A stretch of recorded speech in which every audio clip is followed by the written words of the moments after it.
solat melebihi ataupun lebih afdal daripada solat bersendirian sebanyak 27 darjah.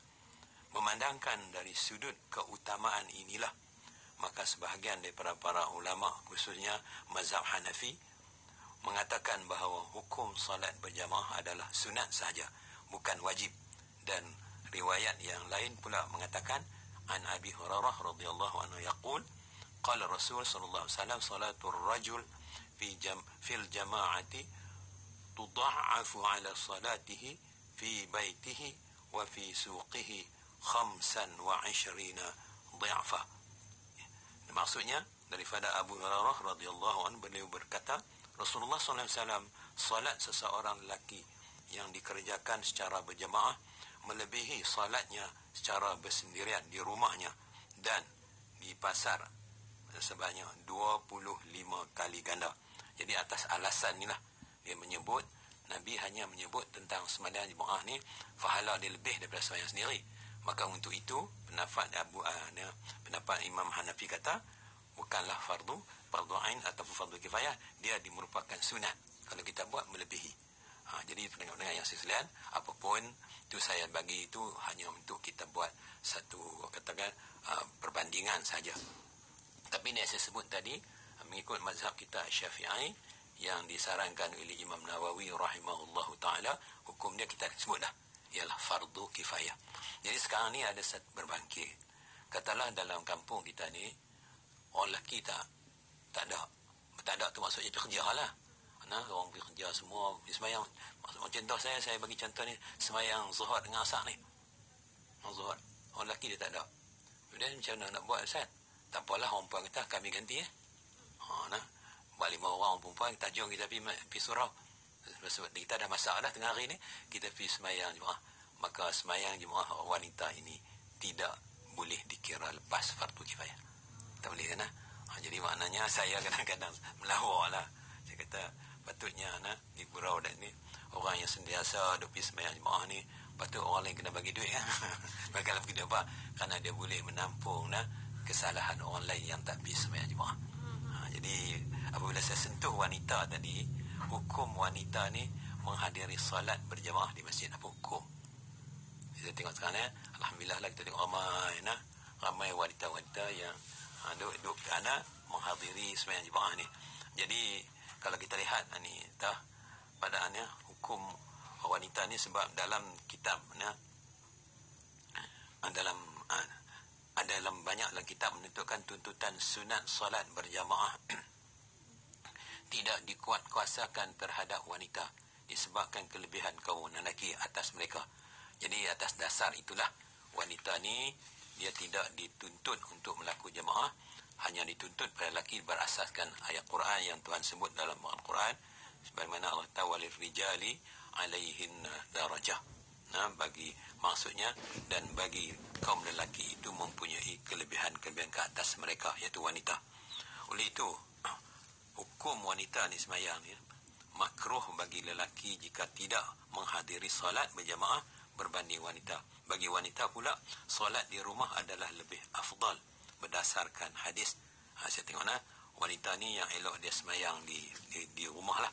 Sebab Rasulullah menyatakan dalam hadis yang diriwayatkan an Ibnu Umar radhiyallahu anhu, qala Rasul sallallahu alaihi wasallam, la tamna'u nisa'akumun masajid wa buyutuhunna khairul lahunna. Maksudnya daripada Ibnu Umar radhiyallahu anhuma, beliau berkata, Rasulullah sallallahu alaihi wasallam bersabda, janganlah kamu tegah isteri-isteri kamu pergi ke masjid untuk menunaikan solat berjemaah di situ, sedangkan rumah mereka lebih baik bagi mereka mengerjakan solat berjemaah. Maksudnya macam ni. Jadi Nabi kata kalau wanita tu nak pergi sembahyang masjid, janganlah kita tegah. Tapi kalau ditanyalah mana lebih elok, sembahyang di rumah tu lebih elok. Sebab sebenarnya asal wanita ni hukumnya dia fitnah tau. Wanita ni fitnah ni maksudnya wanita ni boleh mengancam kaum lelaki. Sebab wanita ni kalau kita tengok wanita ni sebab fitnah, daripada wanita ni percakapan wanita pun boleh datang fitnah. Dan wanita ni kadang-kadang Ustaz tengoklah, alhamdulillah, cakap dia pun dia boleh mengancam. Tapi kalau di rumah dia cakap tak apa.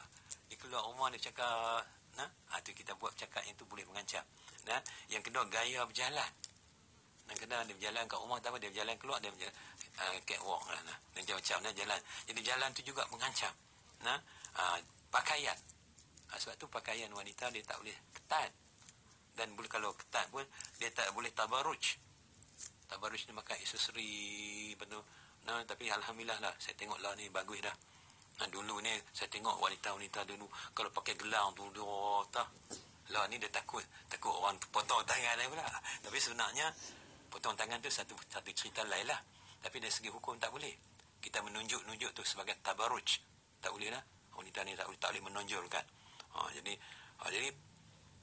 Jadi kalau boleh kata, setengah orang kata kalau begitu wanita ni tidak boleh penampilan tak ada masalah.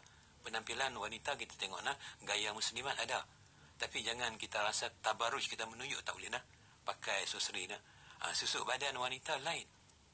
Susuk badan lelaki ni kalau Ustaz buang baju orang tak boleh tengok. Tapi minta maaf lah kalau wanita macam tu lah, tak boleh. Dia punca dia banyak fitnah.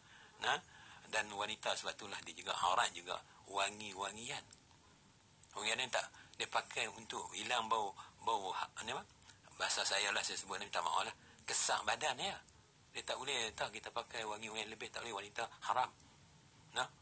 Bukanlah tutup aurat, sakat tutup tubuh badan dengan pakaian yang menutup tubuh badan dalam bentuk, dia kata kalau tutup tu pula wanita ni dia ada dua tutup aurat ni. Satu dia panggil launul aurah. Yang kedua dia kata jismul aurah. Launul aurah ni kalau tutup seluruh tubuh badan tapi tutup eloklah. Tapi bahan kain yang pakai tu ialah nipih, nampak ni warna kulit. Yang tu makna launul aurah haram. Yang keduanya jangan dia sendat. Dia nampak body shape. Tak boleh. Jadi maknanya kalau pakai juga pakai baju yang tebal. Kita contohlah, minta maaf lah Ustaz sebut kita pakai yang tebal-tebal tapi sendat tak boleh juga. Itu kita boleh sebab tu. Dan satu lagi mungkin wangi-wangian. Jadi wangian ni tidak sebab tu jugalah wanita juga tidak digalakkan dia pakai gelang kaki tu. Gelang kaki ni kalau pakai dia punya menarik perhatian anuar ni. Ustaz kalau gitu kami ni duduk dalam kata orang setengah wanita dia memberontak. Dia kata kami ni macam seolah-olah dia anak tiri kan lah. Sebenarnya Islam dia buat macam tu bukan Islam menganak tirikan wanita. Sebenarnya itulah nak mengangkit martabat wanita. Sebab wanita terpelihara hak-hak kehormatan dia. Sebab kita tengok fizikal wanita ni dia tidak mampu boleh melawan fizikal lelaki kalau dalam konteks yang untuk dia jadi tak elok lah. Kata saya karate pakai tali pinggang hitam kan, itu tak orang yang banyak macam tu kan. Jadi maturity-nya bukan macam tu. Jadi pendengar-pendengar yang saya kira sekalian, itulah saya sebut wanita hukum dia kalau boleh, kalau ditanya lah dia nak sembahyang di masjid boleh tak? Boleh, kalau tidak mendatangkan fitnah ataupun hatamah. Fitnah hatamah ni macam mana? Tak datang gosip. Sebab tu kita kalau keluar rumah kita kena tutup aurat lah, elok. Lebih lagi kalau bagi saya lah, yang kita nak sebut sangat ni dua jenis wanita lah. Wanita yang single mungkin nak darah, dan wanita yang kedua ni mungkin ibu tunggal lah. Tapi kalau yang bersuami mungkin dia keluar dengan suami dia, tak ada masalah lah. Sebab itulah insya-Allah minggu depan ni Ustaz nak sebut kenapa hukum dia jadi macam tu, sehingga membawa kalau wanita sembahyang jemaah yang ada jemaah tu lelaki sama, kita tengok saf dia letakkan oleh hukum syarak macam mana. Selalunya saya nak sebut saf ni sebab berlaku ramai di masjid-masjid di Sarawak orang tak boleh terfaham, dan kebanyakan guru-guru ustaz-ustaz mengajar tentang saf dan sebagainya ataupun sembahyang itu sendiri, dia mengajar dalam bentuk mengajar cara lelaki sembahyang, cara perempuan sembahyang kurang disebut. Jadi saya nak tekankan sikit insya-Allah cara wanita sembahyang dan juga tentang saf ni. Sebab saf ni banyak dukla ikut surau ke masjid. Kadang-kadang jadi insya-Allah lah saya tangguhkan untuk hari ini. Insya-Allah kita berjumpa lagi minggu depan. Wallahu a'lam.